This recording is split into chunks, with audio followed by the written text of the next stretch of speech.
Jalen Carter, he missed 5 games. He missed 5 games, and he's still in the Pro Bowl. But Jordan Davis didn't. He didn't make it. So let's stop right there. Because if that doesn't tell you the Pro Bowl voting is broken, then basically nothing will. You know what I'm saying? But by the end of this video, man, I'm going to be breaking down who earned the respect, who got robbed, what the injury report really means, and exactly where the Eagles stand heading into the NFC playoffs. We're going to talk about that. But first, man, we're going to talk about 5 Eagles were named to the 2026 Pro Bowl games. 2 first-time Pro Bowlers. Look, man, so salute to those guys, man. Well deserved. That's real recognition. You know what I mean? But if you actually listen inside the locker room, you know, to what these players are saying, the locker room isn't celebrating individual awards. You feel me? They locked in on January. So basically, what I'm saying is the Eagles are looking to not even be to play in the Pro Bowl because they're trying to play in January. You know what I'm saying? And I love that mentality. Jordan Davis, man, but let's talk about it. We have to. He was robbed. Let's talk about the most obvious snub on this roster, Jordan Davis, man. Jordan Davis admitted that he felt disappointed at first when he saw he wasn't named a part of the Pro Bowl. And in my opinion, man, that's human. That's honesty, because he's been balling, man. But then he checked himself. A little bit of humility, man. I can appreciate that as well. He said, selfishly as athletes, we want to do stuff like that. But at the end of the day, you know, I can only feel that way because I'm being selfish. And when I looked at it and I took a step back, I was like, that's very selfish of me. Let me give back. Let me pour my cup into some other team, my teammates. That's what I do it for. And, you know, selfishly, you want to get all the accolades. You want to be the best. You want to be considered one of the top guys in the league. But at the end of the day, when you take a step back and you play selflessly, I'm satisfied. I'm satisfied. I'm more than satisfied because I know I'm adding and I'm contributing and I'm being a force and I'm being dominant. And I can sleep at night with that. That's amazing. That's amazing, man. That's Eagle football, in my opinion. That's leadership, in my opinion. He don't have that C on his chest, man, but that shows me leadership quality. You know, because Jordan Davis, he's not choosing stats. He's basically absorbing a lot of chaos out there. And that's what we want to see from our leaders. That's what we want to see from our stand-up players. Look, man, he takes double teams. He erases run lanes. He lets everybody else eat. You know what I'm saying? And that's why we can appreciate a player like Jordan Davis. And because, you know, that doesn't come with like a flashy box score, he got overlooked. He got overlooked, man. But the real football watchers, the ball knowers, we know what it is. And when your defensive coordinator flat out says you should have been in the Pro Bowl, that's validation, especially coming from Vic Fangio, you know, a defensive mastermind. So look, this is what I want y'all to do. Help the channel out right now. If Jordan Davis deserves a Pro Bowl, look, man, drop the ballot in the comments, drop the eagle emoji in the comments, something.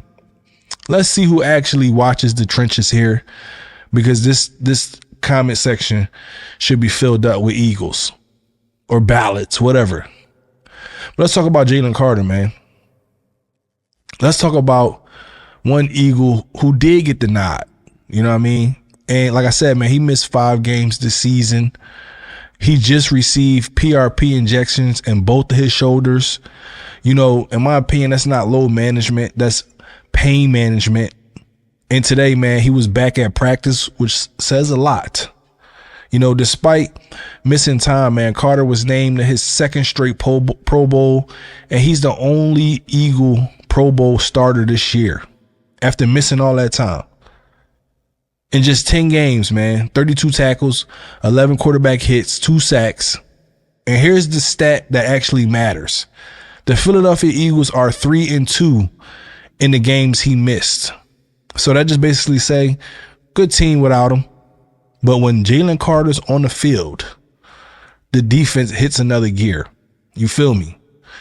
That's why his potential return against Buffalo, it matters so much, even if it's still fluid. You feel me? Shout out to my dog, man, BG, Brandon Graham, one of the best, one of the greatest. Stepped up, man. Stepped in at the defensive tackle, handled business, man. Stayed professional. Talked his trash, because that's what he do. But he stayed professional.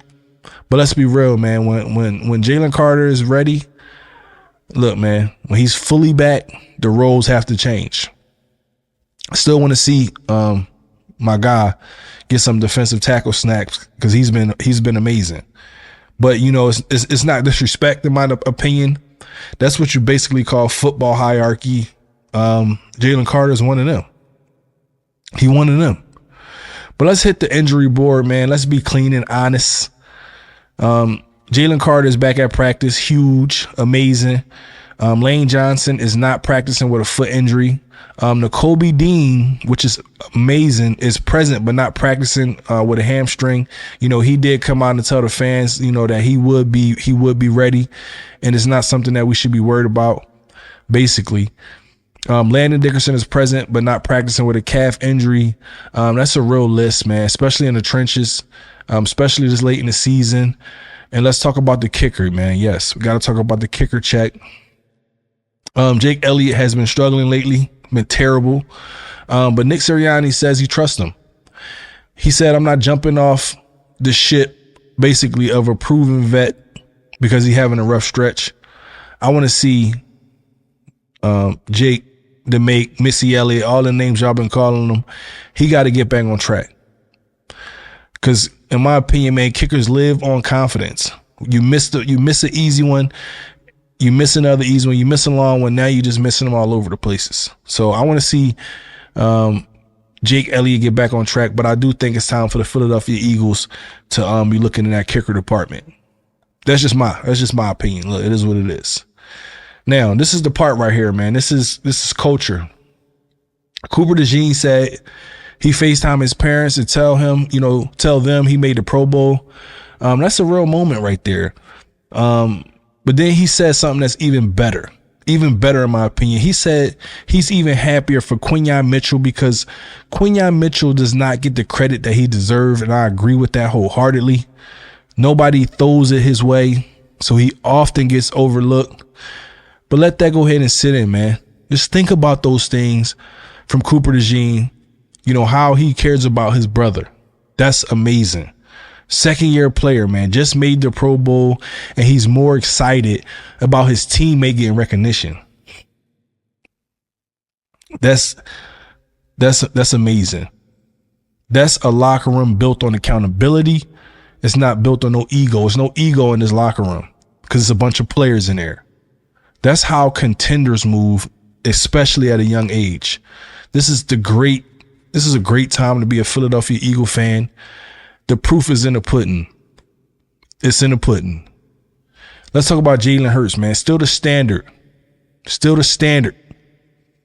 Every week, man, it's a new conversation, but the locker room isn't confused. The coaching staff isn't confused. And damn sure Philadelphia is definitely not confused. Leadership, accountability, these are the things that win football games. These are the things that put those trophies up. You know what I'm saying? So shout out to Jalen Hurts. Love to see him, you know, talking to Tyler Steen after he got into that scuffle, after my dog just really put pause on the whole team, had to get the whole team to, you know what I'm saying, to take care of business because these guys already know what it is. Hit him like a jaguar. So let's talk about Saquon, man. Can't forget about Saquon. Definitely getting going at the right time, getting hot at the right time. Saquon Barkley, man, 132 yards versus the Commanders, the Bumanders. That's grown man football. Definitely something that we've been needing to see from him, you know, especially after coming off that 2,500-yard season, man. It's just tough to get back to another 1,000-yard season, and he's done it, man. He's done it. But he is the reason why defenses are folding. And they're going to be folding late in the season, because now it's time for y'all to try to stop Saquon Barkley, who's been trying to get going all season, and now he's finally going at the right time of the season. Y'all are in trouble. Y'all are in trouble. So shout out to Saquon Barkley. But real quick, man, I want to have like a playoff reality check real quick. Let's talk about it. This is playoff news. This is for teams who are in the playoffs every year. You know, we have these conversations.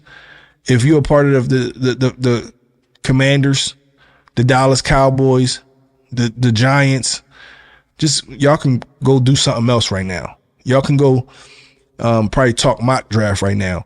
But right now we talking about playoffs. Y'all don't know nothing about that. Now, let's talk playoffs, man, because this is the part that matters. The Eagles have already clinched the NFC East. We know that, and they clinched the playoff spots. You know, that's a guaranteed home game, playoff home game, and a seed no lower than number 4. You know what I'm saying?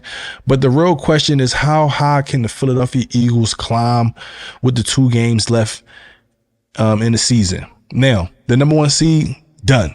The Philadelphia Eagles are completely eliminated for the number 1 seed, mathematically eliminated from the number 1 seed and the first round bye. Done. But this is what the league is saying. That door is shut.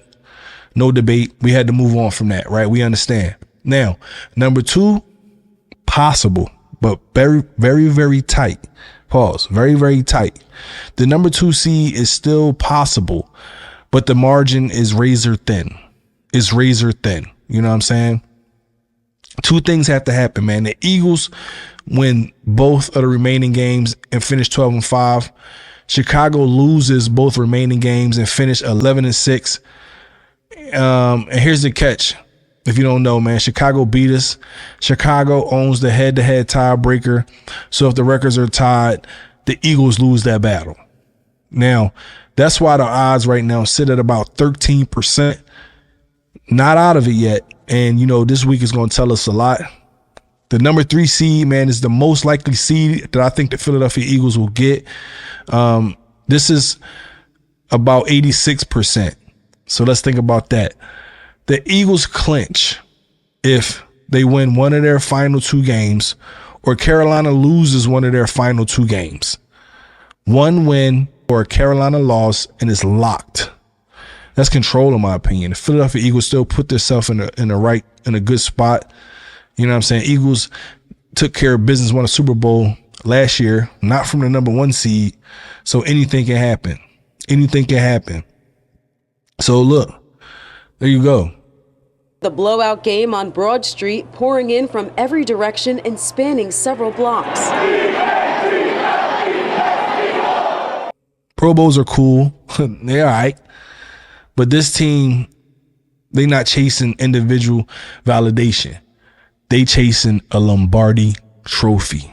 Right now, they're going to be chasing seeding. They're chasing health. They're chasing timing, because it's time to get hot. A home playoff game is secured, right? The number 3 seed, in my opinion, is the expectation. And if this roster, you know, gets right at the right moment, man, it could be deadly. It could be deadly, man. The league already feels it, in my opinion. They know what this team can do.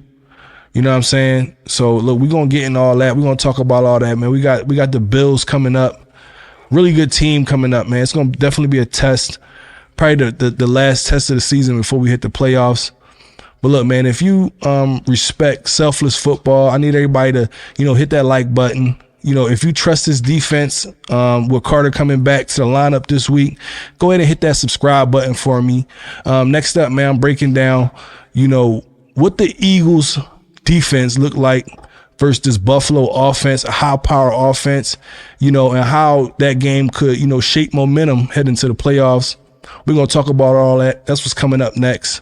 Look, man, this is Diamond Crew Sports. I'm your boy Hodder from Uptown. You know what I mean? Go Birds. If you made it this far in the video, if you felt like this puppy helped you out, please do me a favor, do the channel a favor, like, comment, and subscribe. Hit that notification bell so you're always up to date. But until next time, man, out. You are locked into the Diamond Crew Sports Podcast. We have a massive episode for you today. Philadelphia Eagles reeling from a 3-game losing streak didn't just win. They deliver a statement. Go Birds, dickhead. See you in Santa Clara.